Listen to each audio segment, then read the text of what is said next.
Jacob Lawrence.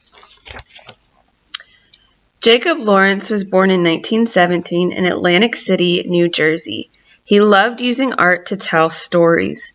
Jacob's paintings often show important historical events, but he liked to paint scenes of everyday life too. This is self-portrait. Some of the historical stories Jacob Lawrence painted were the exciting adventures of African American heroes. Toussaint L'Ouverture, for example, was a slave on the island of Haiti. He managed to organize other slaves into an excellent army who fought their French rulers to win freedom. Harriet Tubman was a slave in the state of Maryland. She escaped from her owners, but risked her life over and over again by returning to the South to help other slaves escape. That's Harriet Tubman, series number 10.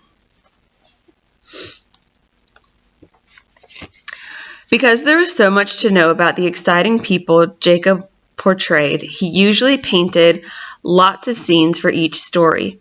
He also would write a few sentences for each painting to help explain what was going on in the scene. So all of these paintings are from the same series called the John Brown series, all about a man named John Brown.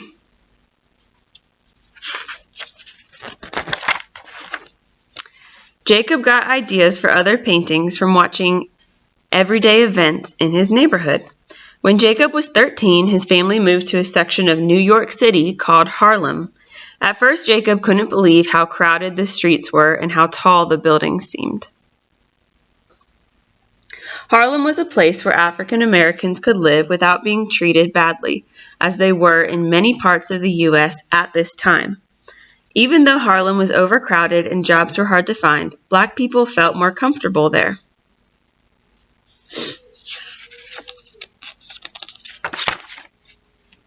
Jacob Lawrence lived in Harlem with his mother, younger brother, and sister. Jacob's father had left the family years before. To keep her children out of trouble while she was working, Mrs. Lawrence entered them in a type of daycare center called a settlement house. This was where Jacob first became interested in art. The center had lots of arts and crafts activities. Jacob started working with crayons and poster paints. He got ideas for his first paintings from all the colorful patterns that decorated his family's apartment. Next, Jacob started painting street scenes on cardboard boxes. He would cut a cardboard box apart and use 3 sides of it to get a 3-dimensional look. Because his mother was always working and his father wasn't around, Jacob got most of his encouragement, self-confidence, and inspiration from the people and sights of Harlem. It was almost as if the neighborhood were his family. Artists who helped run neighborhood art programs in Harlem could see right away that Jacob Lawrence had unusual talent. They knew how serious and hardworking Jacob was, and they helped him as much as possible. But Jacob Lawrence learned about art mostly on his own. He read lots of art books and listened to older artists discuss their work. Jacob visited as many art museums in New York City as he could. He saw how both ancient and modern artists used colors and shapes and how they told their stories. So these are paintings by other artists that Jacob would have seen. While Jacob was studying art, he also became interested in African American history. A history teacher suggested that Jacob see a special exhibition of African sculpture at the Museum of Modern Art. It was an important trip for Jacob. He was fascinated by how much expression and power there was in the faces of the sculptures. Jacob was inspired by these mysterious statues and tried to show the same kind of expression in his own mask-like faces.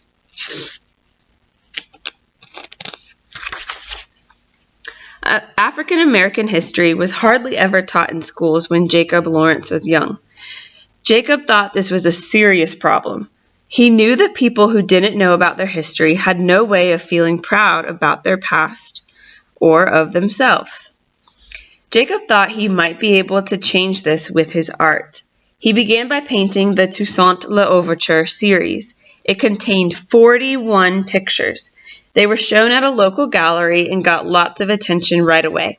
People liked the way Jacob created a clear, honest story using flat, simple shapes and colors. It's from the Harriet Tubman series. Next, Jacob painted his series about Harriet Tubman. Then he did a series on Frederick Douglass. Frederick Douglass had escaped slavery too. After working hard to educate himself, he started a successful newspaper. Frederick Douglass spent his life fighting slavery and became a United States Marshal. One of Jacob's most popular series was the Migration series. It's made up of 60 paintings. It was different from his other series because it was about a historical event that happened during Jacob's lifetime.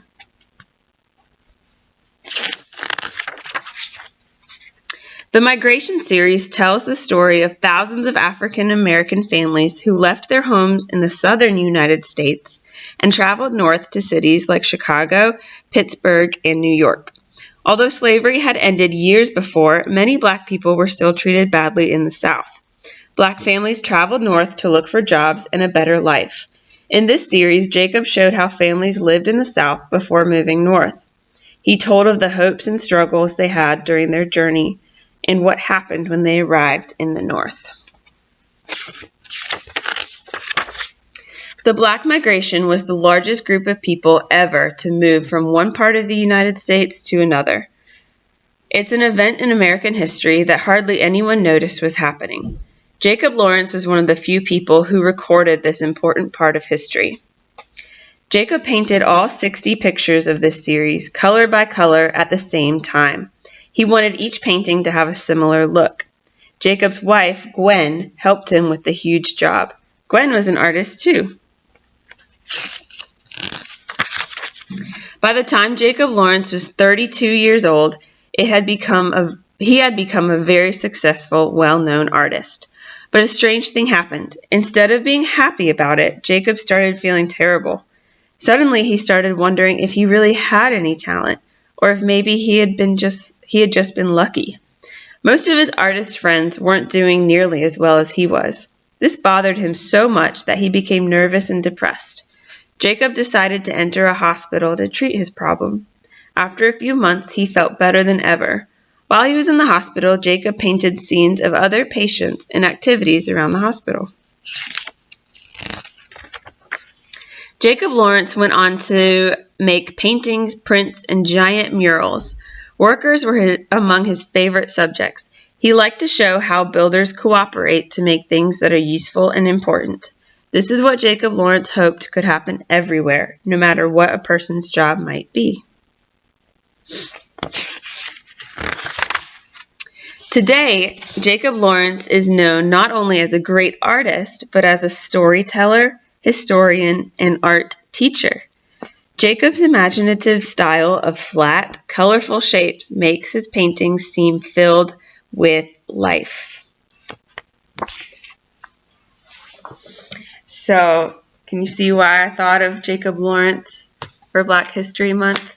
He painted a lot of paintings, series of paintings about important figures in Black history. So I loved what Jacob Lawrence did when he was a kid and took cardboard boxes to make paintings. So for this art project today, you need to find a cardboard box. You can use a cereal box, just like this one. So get an empty cereal box, or if you have a cardboard box, that works too, and open it up. And I want you to find the part where it's like this, and you can open it up.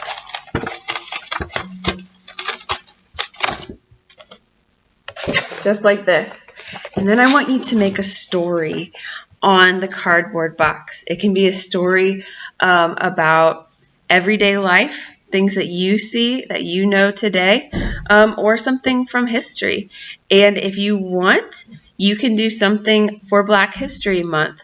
So it doesn't just have to be from the time that Jacob Lawrence painted about, but you can even do things that are happening today that are part of Black history, like our new Vice President, Kamala Harris. That's making history. She is the first African American woman to ever become Vice President. So you could make a story about her, or you can make a story about somebody else that you know or somebody that you admire. So in your cardboard box, I want you to create a picture. So you can use the crayons. If you have paint at home, you can use your paint too. But I want to see your story. And then when you show me, tell me what your story is about. All right? Okay, can't wait to see it. Don't forget to submit your art.